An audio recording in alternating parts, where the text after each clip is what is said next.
in an ideal world, that's where it should be. Ireland has just gone to 9%. There is that, like, so you go, that would be magic, because it would show encouragement, and it would show growth, and it would show belief in the hospitality industry.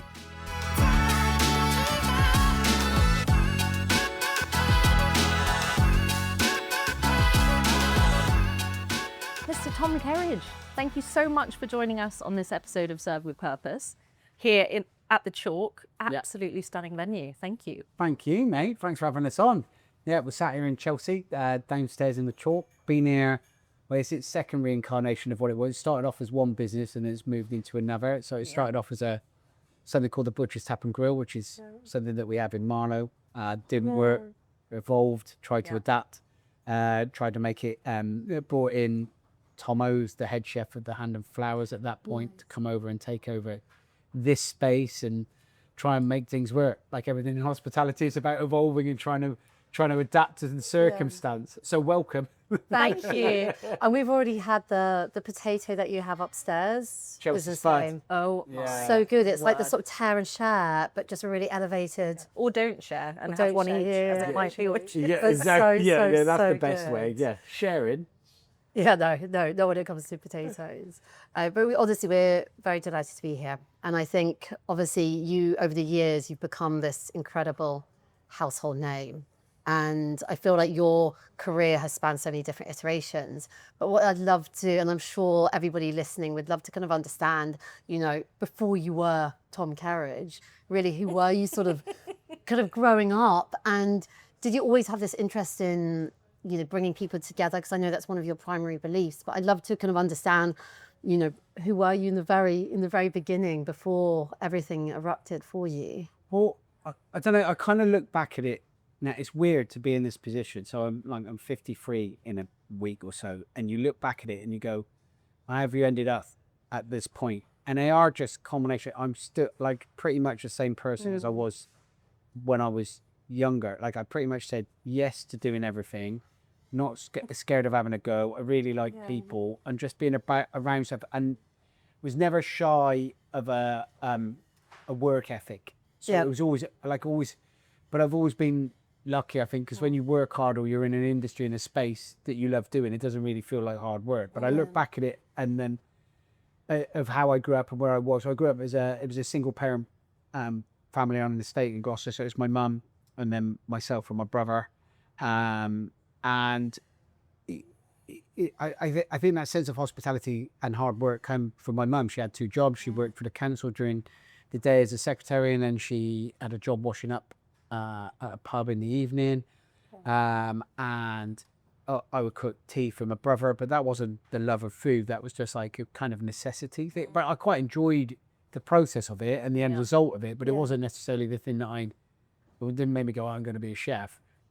I think the sense of hospitality was that space that comes from my mum. Like ours was a house, it was always kind of like an open door. So anybody, and growing up as a single parent family where I live wasn't weird, it wasn't odd. There was quite a few of us that would like, it was just like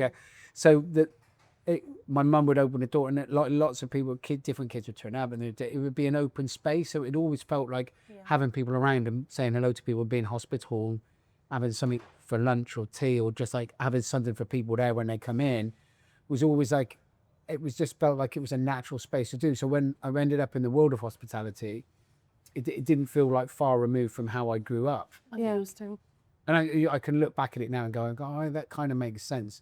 But it wasn't something that was driven in me that that's where I wanted to be. Yeah. I was very lucky. I walked into a kitchen as an 18-year-old and then just fell in love with the energy and the atmosphere and just went, this is brilliant. This is what I want to do. This is where I want to be, around these people. Yeah. It's that addiction. You suddenly feel something. And I think the addiction of hospitality is just such a wonderful thing as well. It's infectious, isn't it? It's great energy, place of great energy. It is. It's amazing because the people that work there, I mean, there's all sorts of like, it's so like diverse, culturally rich as an industry in terms of people that you work with and meet. And like, it doesn't matter on your economic background, your race, your religion, your sexuality, your schooling, your like, and nothing. You walk into hospitality and there's so many different people there. And there's this great energy that's driven, that is like, it's completely embracing. It's super fun to be with, and you meet so many different people.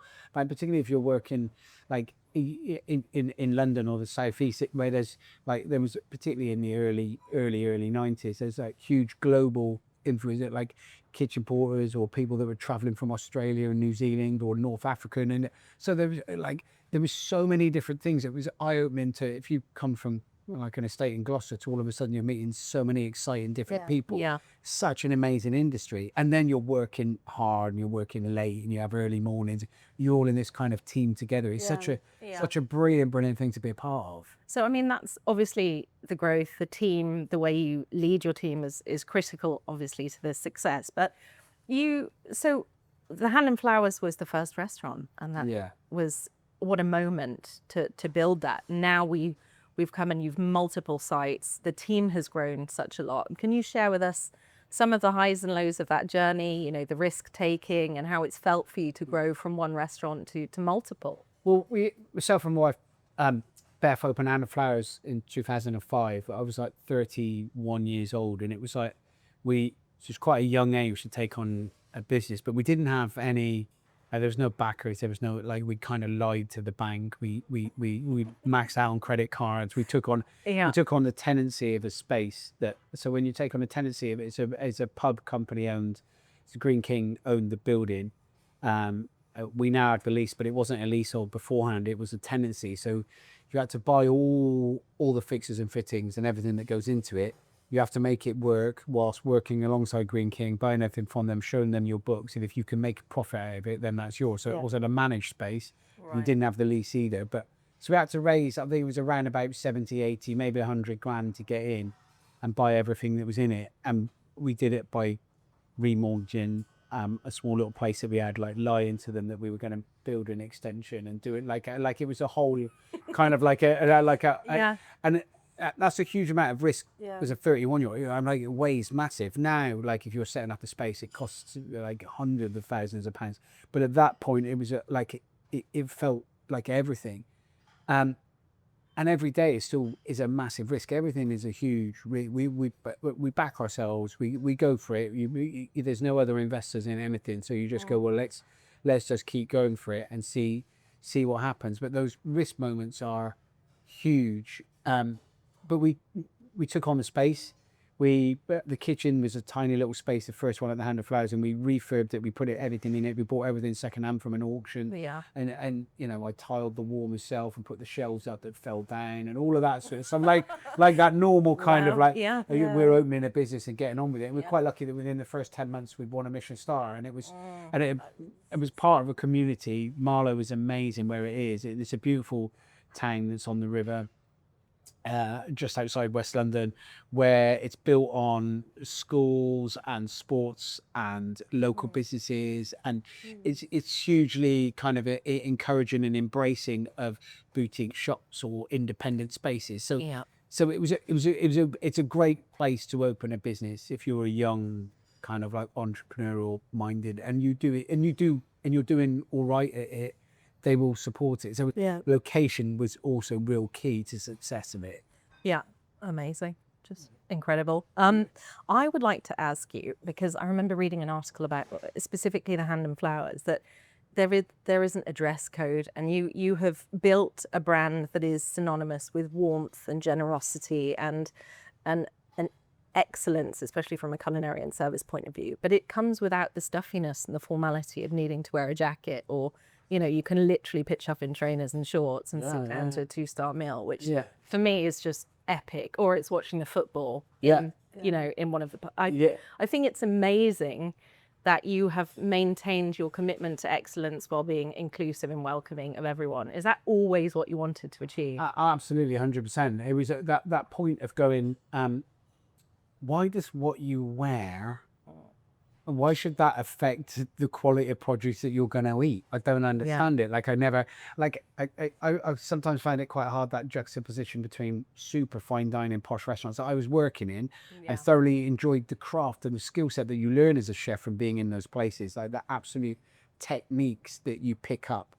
But then I love a restaurant that's noisy and busy and the sound of the glasses clinking together and cutlery being put down and people laughing and not feeling intimidated by spaces. Yeah. This sense of excitement of being in somewhere I really loved. And 21 years ago, that was pubs. Now restaurants are much more. You've got Michelin-star restaurants that are just packed with rafters and people cooking on coals, and there's an energy. But it didn't used to be like that. And I used to think, well, when we opened Hand, we went, well, if there's amazing produce, which is the one thing we never ever compromise on, and there's beef fillets that are coming from these amazing cattle that it's amazing, well looked after, super expensive, whatever. But the rest of that cattle, there is a shin with that piece of beef. There is oxtail, there is brisket. Why can't we use, like, just because it's not, the fillet doesn't necessarily mean. However, the Hand and Flowers has now changed, and we are that it is the fillet beef, but it has got the braise and it does whatever else, so it's always about never compromising on the quality of the ingredient. But how do we make it a bit more accessible? How do we make it somewhere where I'd like to be on my day off? Yeah. Like, I don't like wearing a shirt. In fact, I never wear it. I worked so hard that my whole life to never have to wear a shirt. Why would I? Like, why on my day off to then enjoy having nice food? I'd have to put one on. It's like, this is ridiculous. Like, just be comfy and have a nice time. So it was always aimed at that, of trying to make great food, uncompromised in terms of produce and quality and the people that we use and the supply chain, but then making sure that it did feel accessible to anybody to come through the door. And that is, if you are wearing a football top, some shorts and flip-flops, it's cool. It's absolutely no bother. Just come and enjoy it. I love that. I think that's where a lot of places will draw the line. But I think especially nowadays, you want inclusivity, I think, is more important than ever, especially with the social media isolation of the new generation coming up. Adding on different layers of dress codes, I think it's just going to stop people from being in these social hubs, in these third spaces, which I think is so important. I do get the point of temples of gastronomy, and I absolutely love them, and I understand why, because you might have saved up a whole year to go there, why you're making such an effort to dress up, and you go to, and I absolutely love that. That's why hospitality is fantastic, because somebody is so excited about going to the Ritz or Claire Smith or some long clean up with Simon Rogan, or all of these places, and there's something so special about that. But actually, from a business perspective, I'd rather be every day. Like, I'd rather open somewhere where people go, they might go once a month, or and just go, so that for me felt as a more comfortable space for me to be in personally. I do love those places to go and eat. Don't get me wrong, Me too. They are magic. But I would choose being someone's favourite place over the inverted commas best place. I think it's also a fact with pubs as well, is that they're a part of the community, aren't they? It's an important part where if you don't feel like you can pop in and have a beer at the bar or have a catch up or what have you, then that's an important part of that space too. Everybody recognises how a pub works as well. You walk in, there's a bar there, there should be somebody behind the bar saying, hello, how can I help you? When you recognise you can have a beer, and then you can have a look at the menu, and then you can sit down. And like that is kind of like how it should work. When you have to go through a process. But I mean, I look back at some of the best meals I've ever had, and in terms of connection with food and how great it is, they're probably not in pubs. There's somewhere like Franson, which is amazing, or Jason Atherton's Row, which is fantastic. So Sat Baines is phenomenal. The Ledbury, these are all outstanding, unique individual meals that you just go, they're brilliant. But then I go, actually, the Sportsman Steve Harris. Beautiful food, amazing, so comfortable, and you can eat there and beautifully. I love beautiful produce, so there's enough room for everybody to enjoy it, I think. Sure. And I think over the years, you probably must have met so many people, from whether it's KPs, hosts, bartenders, investors, so many people over the years. Out of everybody, are there a couple of people that stand out in terms of who influenced or supported you with your purpose and your mission as well? Well, I mean, in terms of influence, my 18th birthday, my mum got me White Heat cookbook, so it was kind of like, so in terms of iconic. I didn't work for Marco, but that book was a moment of where it suddenly became not just about chefs that were kind of like in tall white hats in this French style cookery kind of, and the cookbooks were quite textbook like, and it's quite recipe struck. Actually, this cookbook was it changed everything. Like the photography that was in it, the black and white photography by a fashion photographer called Bob Carlos Clark, captured an energy in a space, and this guy that was exhausted with his scraggly hair and he's smoking cigarettes and just in his blue and white striped apron. But that was like, as an 18, that was like how we were feeling in kitchens. This is cool. This is, oh my God. And then the food was absolutely beautiful. So in terms of like just influence or I suppose somebody that sparked an excitement about the industry, there's so many chefs that are my age that will cite Marco and that book as being the reason why they cook, because even though they never worked for him or it was that. So Marco is hugely influential. Yeah.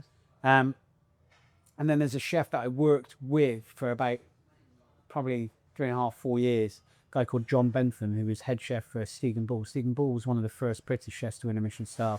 Then he opened a place just off in Covent Garden, called Stephen Bull's in St Martin's Lane, and it's a basement kitchen. And I was working at that period. I was working at the Capitol with Philip Britton. But I walked into that kitchen, this basement kitchen. There was this excitable chef that its food knowledge was unbelievable, and he's kind of an unsung hero in terms of like working for Stephen. And he used to work for Richard Corrigan, and his food knowledge was phenomenal. So I worked with John for about 4 years, and I sucked up as much knowledge out of his brain as possible. It was just like, and he would change dishes, and he would like, you would spend 2 days trying to get a dish right, then he'd do it, and then he'd come in the next day and want to change it all, and it'd be like, so there was always this constant whirring, nervous energy about changing dishes and doing things that are exciting and being a part of it. So John Bentham is somebody else like that is so influential in my career in terms of just, I think, food knowledge and excitement and what I suppose seasonal ingredients should be like, but also a slight input into spicing or herbs or curing or drying or an add of some form of global cuisine into something that you wouldn't necessarily have. Like you might do an English roast venison style dish, but all of a sudden it might have almost like a, I don't know, an Indian spice braise part of the venison that goes with it that you wouldn't normally put, and all of a sudden it makes the game dishes come alive, or does like, and you just see. So that as an influence is huge. Yeah. And then when we moved from there, that we did, I pretty much opened to close of that restaurant, and then we moved as a head chef, John, and sous chef, myself, or junior sous chef team, to work with Gary Rhodes, in Pimlico, so Rhodes in the Square in Pimlico. Oh, wow. And Gary was, in terms of influence for me, probably equally as important, although it wasn't a huge amount of time with Gary, maybe a year.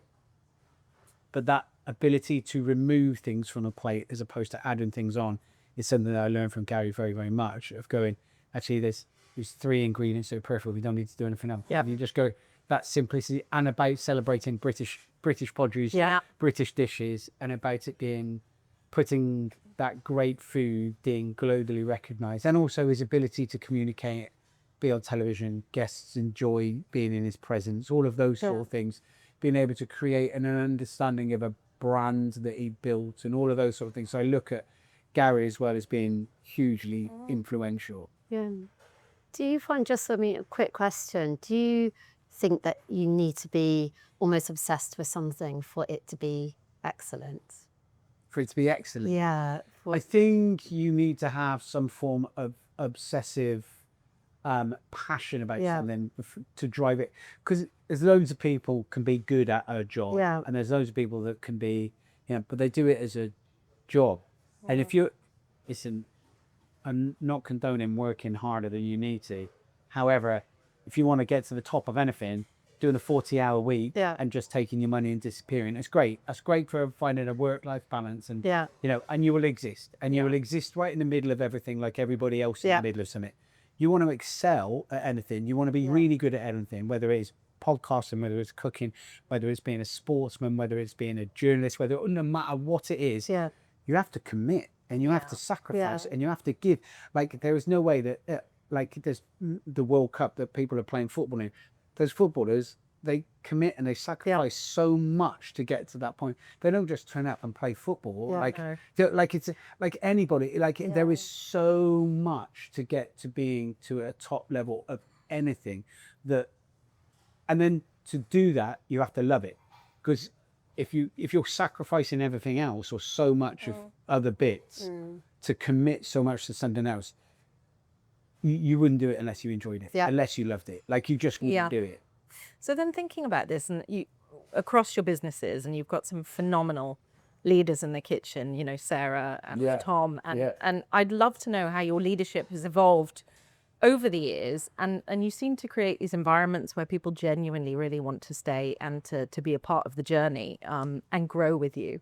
So off the back of that conversation about, you know, striving for a bit more, to do a bit more and to go a bit further, how do you nurture that and recognize that talent in your team? It's funny you mentioned Sarah there. So the moment Sarah came through our door, so that's maybe 12 years ago now, I knew there was something about her, and you could tell the same. Tomo, who's head chef here at the Chalk, and Jamie, who's at the Butcher's Tap, and Brad, like they're all, there's an energy level that comes in with these people that you can recognize that they're great and they're committed, and they're kind, they work hard, they look after themselves, they want to learn, they're open to learning. So when you see people that come in that with a skill set that they just try to operate correctly, even from being 20 years old, when they come in, they try to do, you're not expecting them to be head chefs, but if you're asking them to empty the bins, they're doing it correctly. If they're doing the jump on and do the washing up, or can I help something else, or just the way that they move about their daily life, the way that they talk to other people, you just go, these are good people that they're kind and they're caring, and they're also trying to work and push themselves and ask questions of themselves, and they want to learn. So when people like that come into business, you recognize, it's quite good to recognize it. But also, I think you have to allow people space and time to grow professionally and personally. You have to allow them the room to make mistakes. That at the end of the day, it's not the end of the world. Like, it is essentially just someone's lunch or dinner. Like, what's the worst thing that could happen? The worst thing can happen is we absolutely fuck it up. It's that, like, somebody has the worst lunch ever, everything goes horribly wrong. Okay, they've had a really bad time. We don't charge them. We invite them back. We don't charge them again. Let's show you how to do it. So what's the worst thing that happen? It's cost us a couple of lunches.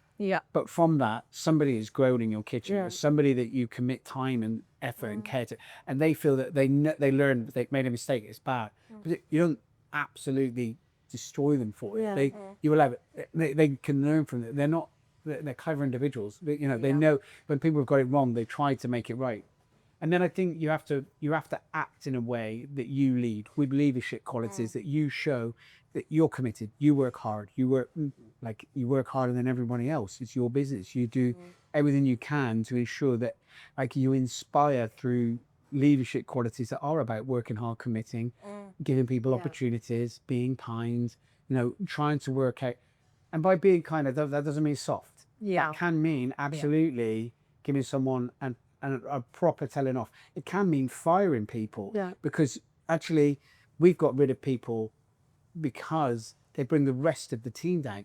The kindest thing to do is actually, when the support, actually there's so many people that have committed. Sarah's worked in the business for 12, 13 years.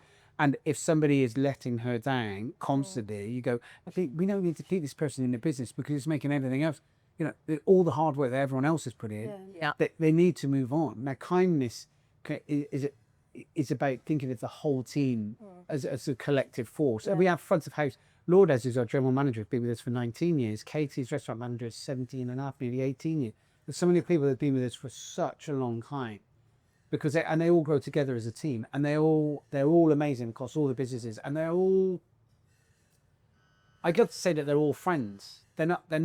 They're all colleagues, and they all have a structure and an understanding of how they all get on. Some of them are completely different characters, but they've all worked together for such a long time.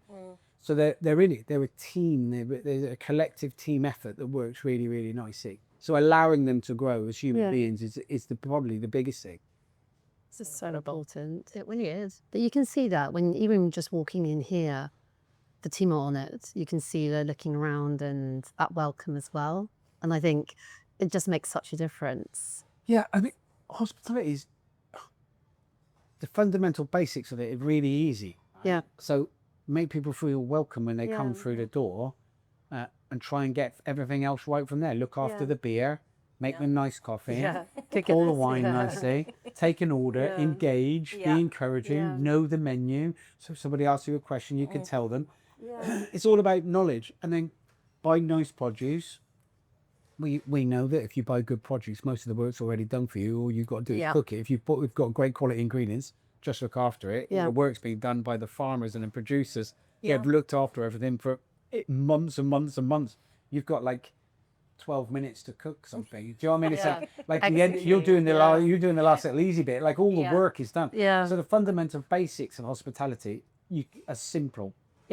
Getting them right then are incredibly complex, really difficult, and really hard to maneuver. And there's so many different things that drop into the how a service or a day runs or how your month goes, or that makes it really, really difficult. And then, you know, whether it's guests turning up late or early, whether it's the van driver being, you know, there's a road closure, whether there's all of those sort of things that come into it, make it really, really hard. The dishwasher, there's a burst pump. Plumbing, piping system. There's there's always obstacles. All of those things. So the fundamental basics are: say nice things to people when they come through the door, give them lovely food, get it served on time, give them the bill when they ask for the bill, and then make sure they come back. And that's it. It's simple. Hospitality is easy. Oh, for sure. And obviously talking the wider picture of hospitality, because it's not just about the industry, it's about everybody else. And what I want to do is highlight the new campaign, That's the Problem, that you've been spearheading. And for sure, if I can say the loudest voice in the industry about it now, which is much needed. But I think to break it down for anyone that might not have the knowledge that you do, or who's listening and maybe wants to sort of understand more, a lot of these campaigns, you know, it's that other people in the past, that they've tried to, they've lost momentum with them as well. But this one feels like there's a great ball of energy behind it, lots and lots of people. What is it actually going to take Westminster to listen? Is it more closures? Is it less people wanting to join? Because it's such a critical moment and turning point. So I'd love to kind of understand what needs to happen. Listen, now. I think this feels like it is a bit of a moment in time, because we are at a critical point where you talk about the industry for so many different reasons. It's under a huge amount of pressure. We're also at a point where there's a position in government change. And it's almost like a perfect storm has come together, that this is the moment in time and this is the opportunity where this can change and make a difference once and for all. So I kind of came out, there's post-COVID, COVID is very, very difficult, but post-COVID there's about 5 big influences that have made a big difference into the way the hospitality numbers, like from a spreadsheet, from a P&L, operate and work. And they are food inflation, which has gone massive. And huge. On top of that, like 2 of the big things are like cooking oil and beef. Well, most people do burgers and do fries, right? So food inflation, like the 2 of the biggest things that you do have now gone catastrophically high. Utility bills, so energy bills inflation, right? So that's gone up. Energy bills have gone hugely high. National insurance contributions, minimum wage, and business rates. Now, those have all dropped into businesses, and it doesn't matter what hospitality business you're in, whether it is a pub here in Chelsea, whether it's a 5-star hotel, whether it's your local neighborhood restaurant, whether it's the local pub, or whether it's the coffee shop, whether it's the sandwich bar, it doesn't matter. Doesn't matter. It's every single hospitality operator. Those 5 things have made a big, big difference. Hospitality operates, if you're lucky, on a really good pre-COVID monstrous numbers, it might be making a 10% profit. Like the reality is post-COVID it's dropped and is now eradicated to making, like pretty much every business is operating at like maybe 1 or 2%, or at break even, or in some cases at a loss. We operate the spaces that some are making some are losing 15%. Like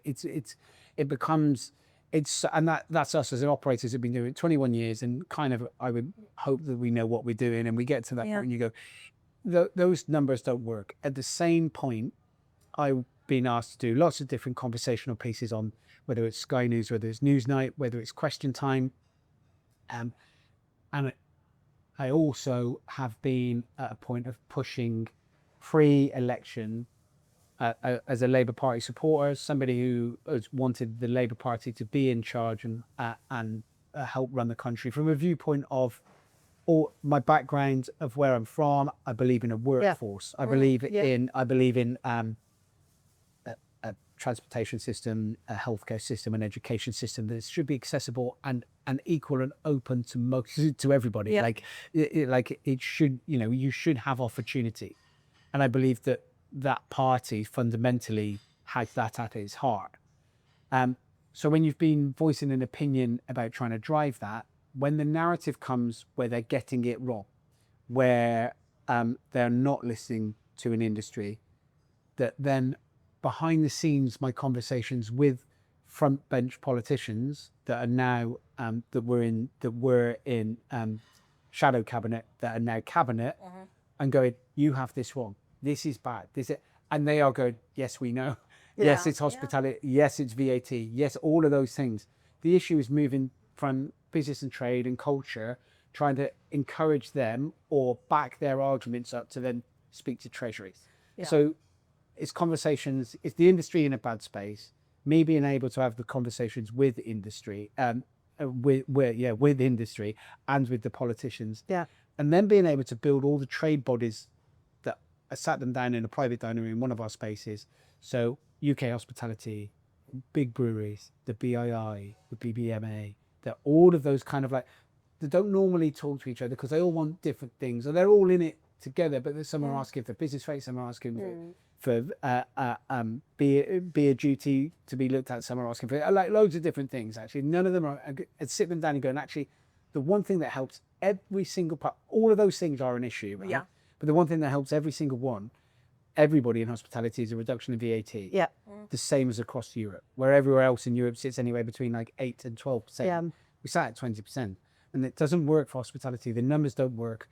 Let's build something together and try and push so that when we speak to government, they can't just dismiss me by saying it's all right, he votes reform. It doesn't matter. Or he's like, it's just something. It's not a political point, but it's one that they cannot dismiss because all the other parties then jump behind it because it's an opportunity to score political points. But if it is a real problem.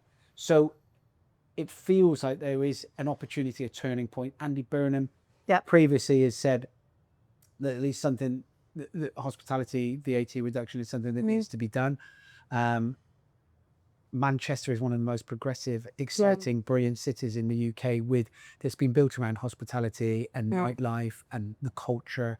That then once hospitality is working and buzzing, other businesses, finance companies move in, media companies move in, and tech companies start moving in, construction starts being built because there is a hub, there is an excitement of a cultural drive within the city centre that you hope that is then spread to the rest of the country. But it can only happen through hospitality being at the heart of it. So it does feel like there's a bit of a moment in time, and it has got momentum. We've got over 260,000 signatures. The idea is to try and get to a million. However, it is already being talked about. They are already listening. They are behind the scenes. There are conversations going on. They do know that things need to be done, but we need to keep the pressure up with the rest of industry. It is down to the rest of industry becoming on board. We got industry now. Industry need to get it out to the guests and everybody else with things like beer mats and QR codes on bills and all that sort of stuff to sign the petition. I did see on the website you've got all the merch available so that you can communicate that out to people. Exactly, that's now accessible now, so that people can get on the bottom of their bills a QR code that they can ask their guests to then sign on. And the petition is dead easy. It's name, 5 seconds, and it's email address, and that's it. And we're not even going to send you emails. It's not a follow-up. It's just sign it. And this is what's fascinating, is that there'll be lots of people that have seen your campaign and gone, well, it's nothing to do with me because I'm not a business owner, or I don't have, I'm not a restaurateur, I'm not a hotelier. But this is for everybody, isn't it? So if you love bars, restaurants, eating out, your local neighborhood coffee shops, it is your responsibility to sign the petition. Absolutely. If you want that place, you want that local pub where you go to be there this time next year, you've got to sign the petition. The reality of it, and when you see, even if a pub is absolutely super packed and you think, oh, it's great, they're doing it, they're not, the margins are so tiny. In fact, the busier it is, probably the more expensive it is to run. All of these things are just, And if you think the cost of a pint of beer, I don't know, London pint of beer, anywhere between, I don't know, £7 and £9, Yeah. like that there's about 13 pence profit. Like it's tiny. It's so small. Yeah. So it gets to the point now where businesses can't operate, but people like going out. People want to be there. It's down to us in the industry to educate people and try and show them that actually that 10% isn't about people making more money. It's about them existing and surviving. That then can allow growth. That can then allow youth employment to start coming through. Young adults are so important. Yeah. Hospitality is one of the biggest employers of it. But at the minute, you just don't employ because you can't afford, because that takes training. Training takes time. Time takes money. All of those things. It's like it has such a huge knock-on effect. Do you think this has come because, you know, if we think about the relationship that Europe has with hospitality and the way businesses can exist, and albeit smaller independents and what have you, but do you think this is also a wider kind of long-standing misrepresentation and misunderstanding of what hospitality actually is to this country? It feels like it's not been valued in the way that it should, or invested in the way it should, and is often not is not looked after clearly in the way that it should. So do you think all of these things are sort of coming together now, and that's why this campaign is really gaining traction? Yeah, very much so, because it's always been seen as it's a transient industry. People move in and out of it, and it's a great place because most people who understand hospitality, they've been in it forever and it came into a young age, maybe by mistake or by accident, and they just stayed in it because they actually love it. But there's a lot of people that have come into it that then, because it's their first job whilst at university or when they leave school, and there's that transitional period that teaches them life skills, and then they go on to whatever career. So they don't necessarily see it, they just see it as, they don't see it as the profession because that's not their profession. However, we all know that to make places work, it is about professionalism, it is about getting it right and doing it correctly and all of those sort of things. And there is a bit of a turn now and to an understanding of that it is super important, that it is very special to us as a nation, as centres and hubs of community, and it has to exist and thrive to work. And there is a beginning to become a respect for it. But yeah, it is years and years and years of seeing it as a secondary, it's a secondary job. Unskilled industry. Actually, unskilled, but it's the most skilled. Like a kitchen port on a Saturday night is like that is the most skill set, because that is like without that person, that is the pivotal point between plates, pots, pans, everything working in a 3-Michelin-star establishment. Like it's a skill set and it's massive, you know. So it is now beginning to be recognized as something and somewhere that is full of hugely skilled people. But it is still taking a bit of time. And talking of time, so if obviously getting to 1 million signatures would be amazing. So I guess the call to action is just to try and encourage as many people as possible to sign up, and that education as well. But say, for example, the government agree on the 10% VAT. What's the realistic, because I don't know, the realistic timeline for that then being implemented and executed? Well, you'd like it as soon as possible. Yeah. I mean, I can imagine, like, in the realistic thing that you know is very different to the wish list. What we'd love Andy Burnham to take control and go, yes, great, 10% VAT into hospitality starting, I don't know, the 1st of September. I mean, that'd be magic. Brilliant. Amazing. The reality is you go, okay, we'll go through this process. There'll be numerous conversations. If we do manage to get it over the line, we've got the budget that'll come out October, November time. And then will it be a case of going, actually, we'll do it at 15% and then we'll bring it down to 12.5 and then we'll bring it down to 10. They're all negotiating spaces, aren't they? In an ideal world, that's where it should be. Ireland has just gone to 9%. There is that, like, so you go, that would be magic, because it would show encouragement and it would show growth and it would show belief in the hospitality industry. That does then allow stabilization. 21 businesses are shutting every single week. So you go, actually, well, it stops. Then it goes, okay. Then once that's stopped, and you know, you start going, right, how do we breathe first, then rebuild, and then we go again, and you start going, and it encourages, it stimulates, it's growth purpose, it's building. And then from there, I mean, I suppose the next point is the voices that have come together in this are still not represented with the Ministry of Hospitality. People talk about we should have a Minister of Hospitality, and then do you want to be a minister? A minister of anything has to be an MP first, right? And you know, it gets shuffled around in a cabinet position. A minister is someone who started off as a politician that worried about what day bin day is in their local constituency. Like, I can't imagine anybody in hospitality is really that interested in becoming an MP. but we haven't got the civil service, the Ministry of Hospitality, the advisory space that is teaching and telling politicians, you know, this is what happens in hospitality. And there's over 3 million people that are employed directly in hospitality. 5 million people by the time you include fisheries, agriculture, farming, the knock on, like, it's a huge employer for so many, and it isn't represented by a civil service that understands its position within, I suppose, within the UK and what it brings to the UK economy and development and how the country operates. So I think a long-term structure and understanding our world would have been made a lot easier during COVID to this point, if there was a Ministry of Hospitality that was able to explain, that was represented by so many different areas of hospitality, whether it's hotels, whether it's restaurants, whether it is takeaway spaces, whether it was great big business, big breweries, because we're all part of it, you know, that we're all a big part of how things operate.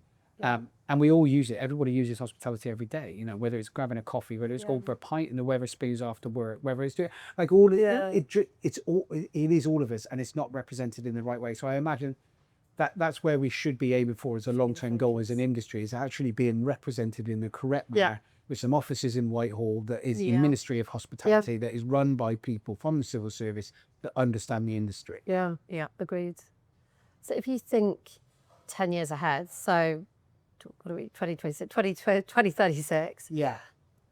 What would, I guess, two parts to this question. What would be, I guess, the worst possible outcome? And then what would be the best, in your view, which obviously we want to focus on, the best possible outcome of where this industry could be in 10 years' time? I think the worst possible outcome is nobody does anything about it. And hospitality isn't represented, and it doesn't get any form of support. Food is not going to get cheaper. Right? Food inflation is taken to this point. It's not suddenly going to go backwards and everything and get cheaper again. Energy bills are not going to get cheaper. Like, there may be some form of reform on business rates, but that's still not that. But what you pay in business rates isn't it's kind of like the final nail in the coffin. It's not the biggest problem. It's one of the many different problems. So there's so many factors that drop into industry, and if nothing is done, we will just continue having 21 businesses shutting per week with no growth process. And then what happens is you end up with a de-skilled arena of ultra processed foods just being reheated, like in a position that kills creativity. We've gone from, when I first started as being a chef, like a laughing stock in the UK, to 35 years later, actually one of the best British, you know, the best food scenes in the world. The British food scene is one of the most eclectic, culturally rich, super diverse, amazing number of globally recognized chefs now, with not just Michelin stars, but just in terms of great restaurants, brilliant places. You go to a local pub anywhere now up and down the country, you can expect a pretty good meal. Do you know what I mean? At lunchtime, a homemade bowl of soup or something. Like, it's not like we have gone, but that without support, that creativity goes, a sense of being able to move new dishes on, being able to afford the produce to do it just kills it. It just becomes, so that is worst case scenario. Small independents die, creativity gets killed, British food scene goes backwards. It becomes a playground of ultra processed, horrible food that nobody's proud of. Takes us back 30, 40 years. Best case scenario is that there is a reduction in VAT. Operators are allowed to operate, growth prospects happen, people move in, hospitality thrives, there is an excitement again, buzz grows. People can make money from it. It becomes a profitable business. That's the one thing that slightly upsets me about hospitality. If anybody makes any money from making hospitality, it's seen as a really bad thing. Well, profit is energy. Profit is oxygen. Profit is and if you make money, if 21 years ago I sat at the Hand of Flowers for 50, 60, 70, 80 grand, and 21 years later I sold it for 10 billion, right? If it was a tech company, everybody's like, that's amazing, brilliant, amazing, fantastic. 21 years later, I'm still going, it doesn't make that much money. It's like, but you're not allowed to make money. Is it like in hospitality? I don't understand why it's seen as a different, as a different thing. It's seen as so people should be allowed to make money in hospitality. People should be allowed to make profit. People commit their lives and do so many hours and to make this work with a skill set that's amazing. So why it's seen differently, I don't understand. So the reality of what I'd love it to be is people to be able to, young entrepreneurs that late 20s, early 30s, like myself, 30, 20 odd years ago, being able to jump into a business, give it everything, commit to it, and come out of it with having done well for themselves. That would be amazing. That's where we want hospitality to be. And to build a life from the industry, which Exactly. I mean, I recognize I'm absolutely super lucky from that industry, working hard, committing to it. But I make my money, the way that I earn, isn't actually from my business. My businesses are okay, like they do all right, or just about me. But I'm very lucky that I have a media career. I have books, and I have a bit of television, and I work with a supermarket, and I do that all comes because I have a hospitality operation that operates at a level that sees as great. It's taken all that commitment, but I'm the 0.00001% of hospitality operators. When I talk about the industry, it's because it's everybody else. Not everybody else has got 13 books. Do you know what I mean? It's like it just doesn't.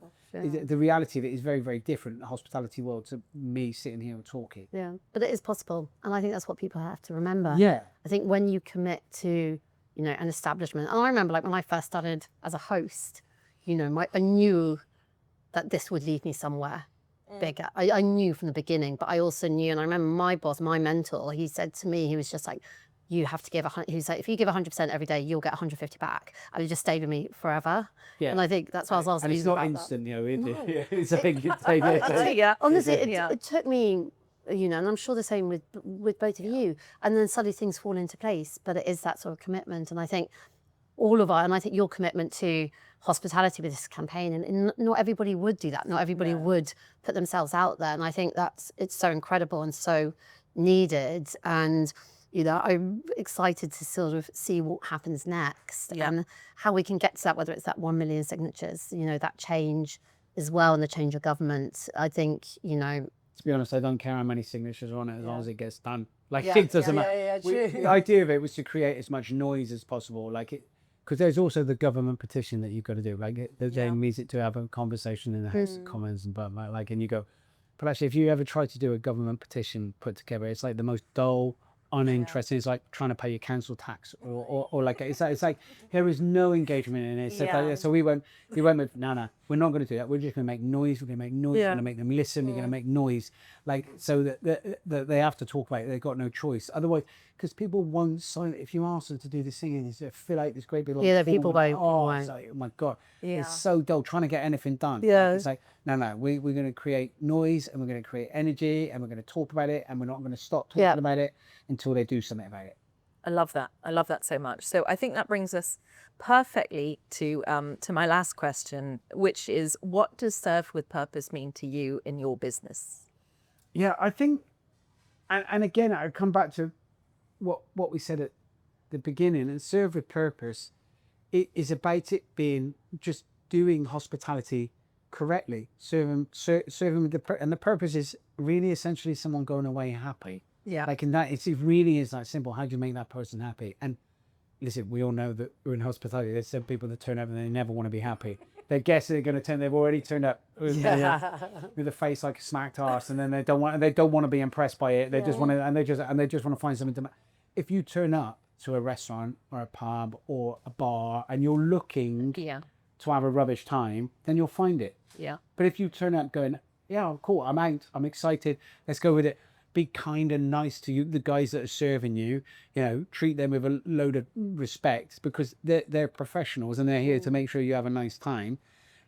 If you the purpose is that for you as a guest to leave having had a nice time, and it is that simple. And it doesn't matter whether it's a street food space, a pub, whether it's a 2-star restaurant, whatever. It doesn't matter. The purpose is actually just making sure that guests leave happy, and you can do everything you can to try and ensure that happens by making sure that you've got to create a nice environment for your team to work in. And if your team are happy when they're working in it, it's already a nicer place for the guests to walk in through the door. There's so many layers to it.